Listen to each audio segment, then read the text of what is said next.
I've been making this homemade and it's spaghetti become a sauce for staple many in our years. house. This is the sauce my family asked for, the one that simmers on the stove, fills the kitchen with comfort, and always brings everyone together. I start with a good jar of sauce as the base, then build real flavor from there. Fresh red and green bell peppers, mushrooms, onions, garlic, and simple herbs take it to another level.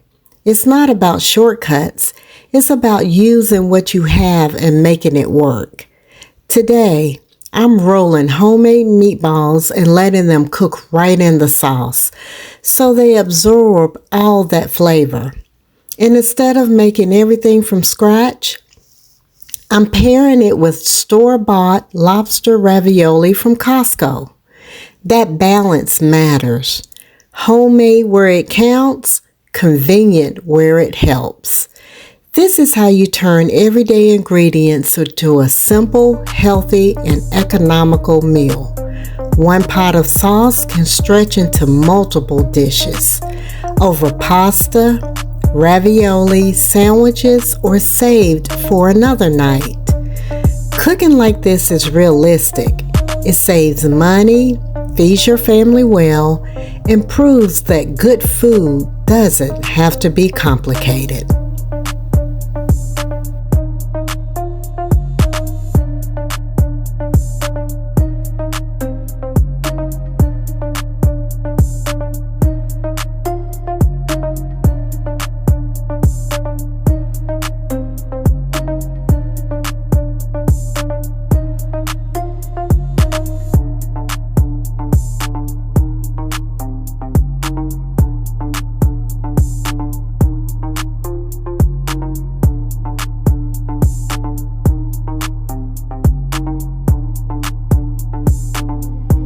Elite music.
Elite music is fire.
lover, that's a real bitch. Come back to the crib, fuck her good, get her real thick. Take her to OT, stuff her bro with these pill scripts. Nigga, you ain't bout that life, she done roll, can't live it. She know I'm in the streets, she always complain. So I'ma beat it up, knock it out like Sugar Shane. Take her to the mall, get her everything she named. Fall off, bounce back, baby, money at a thing. She know how to whip, she know how to roll. Fuck to hit the streets again, she know how it go. D-Town wide, when the bag on, we gone for real. Grab your Gucci bag, it's time to hit the road. Got a purse, make her hold on to the strap. Back to the fucking go home, make a mess. Bitches call my phone, never answer for an ex. Cause all I need is my real bitch, nobody else.